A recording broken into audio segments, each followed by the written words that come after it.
Welcome back to the show. It is Tuesday, January 26th, 2021. You are now in the hall. New little intro song here for you. You've seen him perform all over LA. Give it up for Sean Madden, everybody.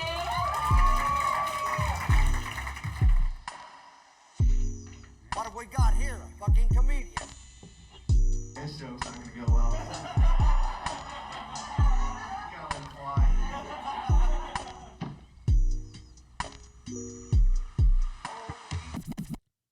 Little something I worked on, Wish I could say it was sent in. This one was sent in by Josh from Nebraska. Appreciate the intro.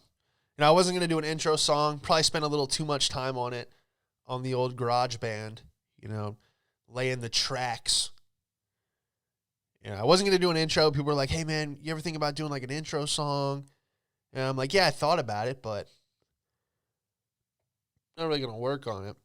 That's all I ever get is just like advice. Hey, you know that joke you did about this and this? Yeah, maybe you should work on it. You should add some stuff to it. Well, hey, do you have anything to add? Did you think of anything funny as I was saying it on stage? Oh, no, I didn't. I'm not the comedian. I was just telling you should work on it. Hey, thanks. That's like my mom. You should get a job that pays like $9 billion a year with dental insurance. I'm like, hey, great advice. Great advice. Mom's like, you should get your master's degree. That'd be, hey, thanks. Who's paying for that? Oh, I don't know. I just thought, if you got your master's, you get, hey, thanks. I'll see you next Thanksgiving. No, it's good to be here. It's a good Tuesday. Hope you're doing well. Let's just get right into it, man. I got some Florida man news sent in from Adam. You guys remember him from a couple episodes back. Worked at a dispensary with him out in L.A. I know we talked about that for a little bit. Brief episode. We'll have him back on. Definitely a lot more stories than the 15, 20 minutes, however long we did.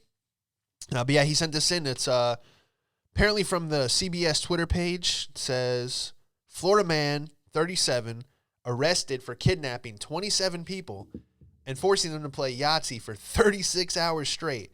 And there's a picture of him underneath. He's got bright orange hair, almost a bowl cut. They like kind of cut around the eyebrows. Looks like he's wearing a pumpkin on his head. He's got blonde eyebrows and a blonde soul patch, which is, a horrible look. But if you add that onto this, it ain't getting any better. And he looks very sunburned and very confused.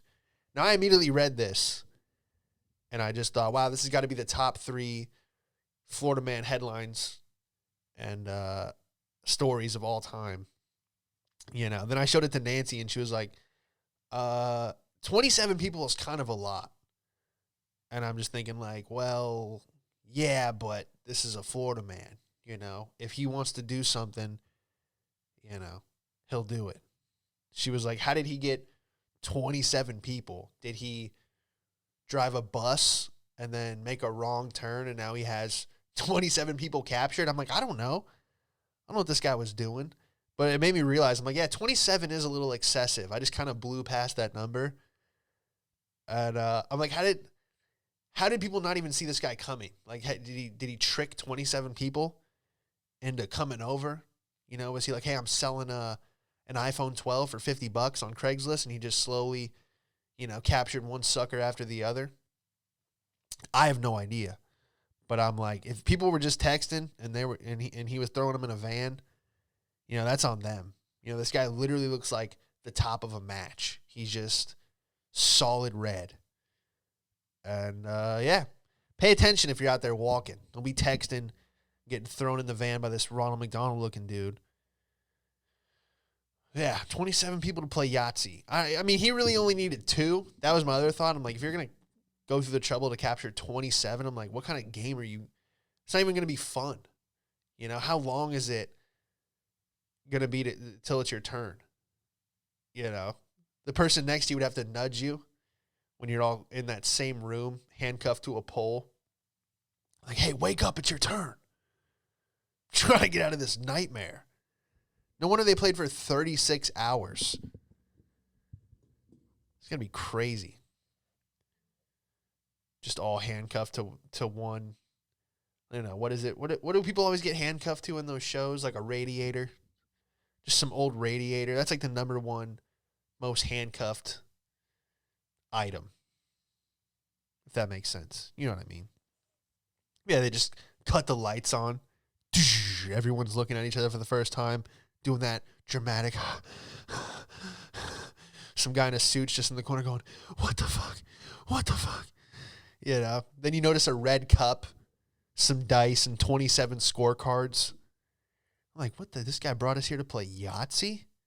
Yeah, then this crazy ginger guy walks in. You see him for the first time after he took the hood off of you. And he's like, "Hey, sorry I had to bring you all here. But Yahtzee is my favorite game. And I don't care if this takes 36 hours. We're going to play." And someone's like, "Jesus, man, haven't you ever heard of, like, online multiplayer?" He just fucking slaps him. He's like, "Everyone know the rules? We're about to start. Hey, you in the green polo, stop crying. You're going first." I was like, "You're not going to hurt us, are you?" He's like, "No. What am I, a fucking psycho?" Like, "Well, what about the handcuffs?"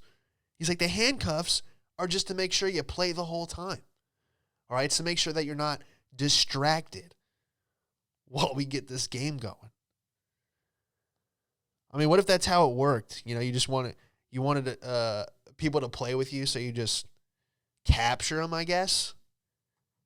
You know, you ever played a pickup game in a park and you're picking teams and you're like, "Oh, damn, there's only 9 people. Like, man, if only Glenn didn't have a dentist appointment, we could have played full court." Well, hang on. Carl has his van, duct tape, and an AK-47. He'll go find the 10th player. He'll be back in 30 minutes max. 30 minutes goes by. Guy pulls back up in the van, drags somebody out to half court with a hood over their head. They're doing that duct tape muffle. Then he pulls the duct tape off his mouth. It's like, please, I'll do anything. He just realizes he's on like some basketball gym floor. And they're like, hey. They're like, "Hey, sorry about that. How's your shooting from outside the arc? Here, let me get the ankle cuffs off you." He's like, "What do you guys want from me?" They're like, "Look, man, we were down a player, and, we wanted to play full court, so we kidnapped you. And as soon as we get to 21, win by 2, we'll drop you back off." He's like, "What about the hood over my head and the cold rifle barrel to my temple?" They're like, "Yeah, it's just the fastest way. It eliminates the negotiating and the struggle if we could just get you here quicker." There's another team on after us. We wanted to wrap this up. I don't know. So I just figured that, unfortunately it was a fake article. Yeah. But on my discovery to search if this was a real article, because I'm like, I needed more details. I wanted to hear testimonies of all the people that were there. They're like, "Yeah, he was, he was real intense. Every time I rolled a Yahtzee, he got furious." Yeah, I just figured he was capable of it. But yeah, it's a fake article.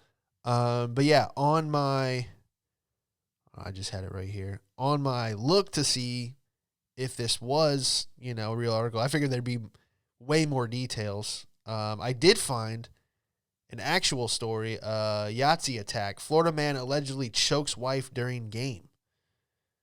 So a game of Yahtzee took a dark turn when a Florida man allegedly choked his wife while she was trying to play a game with him. Ian Stewart, 50, of Naples, Florida, was arrested by Collier County Sheriff deputies at his home after a 911 call from his wife, Michelle Wood, took place at 10:30. Wood's wife told officers that an argument erupted while she was trying to play Yahtzee with her husband on Saturday night. He told authorities that she wanted to go out and he did not want her to leave. Wow. See, I didn't read this article. I just saw the headline. So we got another, it's similar. This is why it was believable for me, because you know, even if it's a fake Florida Man article, it still resembles, you know, it's like the following events were based on a true story. Like one of those things.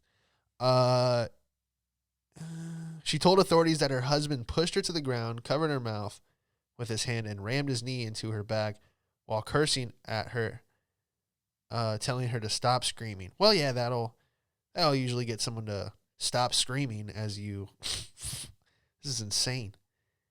He allegedly turned her over and choked her with his hands around her neck until she could no longer breathe. Michelle stated she could not breathe and that he could have killed her. And then he took her phone and hid. Okay, so maybe this wasn't really Yahtzee. There was a lot more issues. This article just kind of gets darker and darker. Yeah, well, sorry about that. I thought it was going to be funny. That's how it goes sometimes. But yeah, I'm glad Nance called that out because I was just going to read it as if it was a story. Yeah, but turns out it's kind of bullshit. But yeah, they always put energy into, like, a Florida man will always go above and beyond in the opposite direction. Like, if only they put that same energy into, like, something positive. You know, it's always like Florida man stole 78 air conditioning units, the largest air conditioning heist in history. It's like never like Florida man rescues 78 dolphins. It's always Florida man arrested after a series of sexually abused dolphins come forward with their testimony. You know, that's why I was mad when the, like, if you're going to go big on a positive note. Or like, the people that go through the trouble of like falling through the ceiling of a 7-Eleven, like that's how they break in. If you haven't seen any of these videos, it's usually like World's Dumbest Criminal. You know, but they always have the guy who's like falls through the ceiling, lands on the Pringles, only to get locked inside. Like when the store opens the next morning, the guy's still in there because he couldn't break the window. The police arrest him. You know, if you're gonna commit to falling through a ceiling, do that at like the Chase Bank. You know, fall on a stack of money. Don't slap your collarbone on the Slurpee machine and then land in a pile of protein bars. You know, make it worth it. Now what are you going to do when you're down in county, when you're on the yard, and you're explaining to the other inmates what you did? You know, they're all like, oh, I stabbed 9 people, and then the cops came and I choked them out. You know, what are you going to say? Yeah, I robbed a 7-Eleven with a 44 in my hand. I was like, where's the money at? Then some guy walks up to the bench press like, I just got off the phone with my cousin, and he said that you fell through the ceiling after hours. And now it's on Fail Army, and you're viral. Then someone's like, whoa, this fool didn't rob anything? He just fell through the air conditioning like a crackhead? You know, you don't want that because people get info in prison. They'll find out what you did. They're like, yo, my cousin on the outside, he went through your records, fool. You didn't do nothing. You're a bitch, essay. You know, now you're carrying somebody's towel or whatever they make you do. Anyway, I don't even know what I'm talking about. But yeah, just kind of disappointed that the Florida man thing. It's never like a positive change. And if it is, that doesn't really make the news because it's not really exciting, you know. You want to hear about the guy that had a mass game of Yahtzee.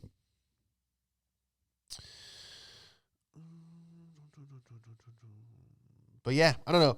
I've had some intense games with Yahtzee. You know, a game of Yahtzee to a suburban family is like shooting dice in the street on the corner, you know. And I'm speaking from experience. I lived with my boy Danny and another comic, Paul Pete, in Brooklyn for a while. We lived above a bodega, little market, and right across from the Wilson Ave stop on the L train. Shout out to the crackheads and jackers on Moffett Street, especially the dude who had the RC car with the pit bull chasing it. You know, you hear out the window, just some RC car, then just some pit bull behind it barking. Just like, whoa, another day. Another day in Brooklyn, everyone getting off the train, walking right by it like it's not even a problem. Everyone's just so worried about paying rent and getting their next hit of Adderall or whatever. Bunch of drug addicts. Anyway, yeah, there'd be like dice games 24/7 downstairs, and yeah, it was a lot of free entertainment from that apartment. Sometimes I would just hold the listen button on the intercom, and you'd be able to hear like the sounds of the night. You know, forget the Calm app. People falling asleep to ocean waves and rain hitting a tin roof or whatever. You know, you fall asleep to that. The sounds of Brooklyn, like, hey, yo, facts, son. You'd hear, come on, 7. Pay me my shit. You owe me $5, motherfucker. You know, it'd just be like a little sound. Then you might hear a pigeon, maybe a little owl. Then you hear a car burn out, glass break. Turns out it's your car. Now you got a sweater and a phone charger stolen from you. You know, all the sounds of Brooklyn. But yeah, those dice games get intense. You know, people get killed if you win, you die. That's basically like you never wanted to win. I'm like, why do they even try to win? You're just gonna get stabbed. You know. Someone would be like, all right, it'd be like 6 a.m. They'd be like, all right, I gotta head home. My baby mama's tripping. And then someone's like, nah, let me win my money back. Let me get my shit back. And he's like, man, I won. Like, I took all the money out of the pot. You know, it'd be like $200. And then you just hear ambulance sirens, and you're like, yeah, well, he should have kept playing. You know, if you didn't let the guy win the money back, it's like no one was allowed to win. You just had to break even. You know, it was like gambling, but yeah, no one was allowed to win. Just very, very interesting. And they had a guy who was like, I don't even know the rapper Kevin Gates. Like, I don't get tired. Dude looked just like him. We'd be like, oh, Kevin Gates is out. He was like he had like a bandana, looked just like him. And you'd hear him after the shop would close. They'd like pull the metal gate down over the entrance, and you'd just hear him punch it every time he lost a hand. You know, like he'd roll a 3 and be like, "Fuck!" Punch the garage. One time I accidentally became a part of the game. I was coming home with groceries, and as I'm going through the buzzer, you know, all the apartments had like like a prison door or like a scoreboard at a high school basketball game. It's really an ugly sound. You can make it, I like the ones that like the nice buildings, it would go click and let you in. You know, I had the, might as well just go pour. I just wanted to go upstairs and cook dinner. But I felt the dice hit my shoe. And I look down and I see the dice rolling away from me. And I'm like, oh, man. Because now you're involved. You know, and I couldn't just be like, oh, my bad. Now they were arguing the rules. You know, I'm just looking at their faces, and they're like, that's a 7. And he's like, pay up. And he's like, no, it doesn't count. It hit his shoe. It hit him in the foot. And then they're asking me that like I have the official Craps Street Rules manual World Cup booklet in my back pocket. You know, I'm like, I don't know, dude. I'm like, he's like, do we play it as it lies or is it a re-roll? And I'm like, now I have to pick who's going to stab me. Do I lose this guy money and say, oh, you should re-roll it, and then that guy loses money, or say, play it as it lies, and then the other guy loses money? You know, now you're playing the game of like, okay, who do you want to get stabbed by? The guy with the Canada Goose jacket and the Timbs, or the guy with the dirty Jordans and a do-rag? You know?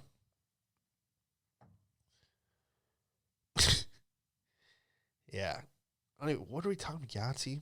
I don't know. But yeah, fake article, but one just like it, man. Another note, men are allowed in women's sports thanks to a new bill signed by the new presidency. And if any lady out there wants to meet me at 185, I'm thinking about getting into the cage. You know, like, and any woman that's like 185 probably not gonna have this is insane. You know, you're gonna have so many athletes. What if the announcer be like, with a record of 15-0, due to this woman's 17-inch reach advantage and being born a biological male, give it up for Sean, the gender-neutral neutralizer. And I just walk out with a man bun. You know, I'm a girl, just uppercutting tiny, heavy-set women. You're going to start seeing, oh, here comes Michelle Orton. Michelle Orton dunking in the WNBA. You'd be like, whoa, look at this woman doing 360 windmill dunks. Michelle Orton looks a lot like Michael Jordan. I don't know about this lady here. This bald 6'10" woman. You're going to have roided up dudes cranking homers in softball leagues all over the country. What are we doing? I've been wondering where I want to do a documentary on, it's usually in the South because it's just, there's kind of like no rules when it comes to fireworks. You're like, oh yeah, you can't really have anything that blows up in the sky, but yet every pop-up shop in every Walmart parking lot, you know, people set up firework tents and like gas station, you know, like in alleyways. You know, you're pumping gas and someone will come up to you, like, it's usually around the 4th of July or like New Year's, and then they'll just disappear. So I want to do a documentary where you follow these animals. But yeah, they're basically like, they're like selling these things. You know, you'll be pumping gas and they're like, hey, you want to buy some Roman candles? And I'm like, can you let me pump gas, you maniac, bringing fireworks over here near a gas pump? You know, gonna blow us both up with your homemade bullshit. I just don't know what these guys do for the rest of the year. You know, do they make like 40 grand in 1 month slinging bottle rockets, and then the rest of the year they just go fishing? It's like those Halloween stores. They like rent out a warehouse and then they're just gone. You know, can we get a documentary made, follow these fireworks dealers for a few years? Like, hi, my name's Dale. I'm a fireworks dealer. Been launching them pretty much my whole life. I just love explosives. I was discharged from the military for throwing grenades out the helicopter. You know, I always had fun. We always had fireworks in like the, you know, glove compartment, garage. I always had like a pack of 2,000. We would just save them up because they were so cheap. You get like, yeah, a pack of 2,000 would be like $20. We just throw them out of the car on the highway. You know, I put them on top of the car and light them. It'd be like a shitty James Bond. You know, instead of an Aston Martin shooting missiles out the headlight, it's a Buick Regal shooting bottle rockets out of the front.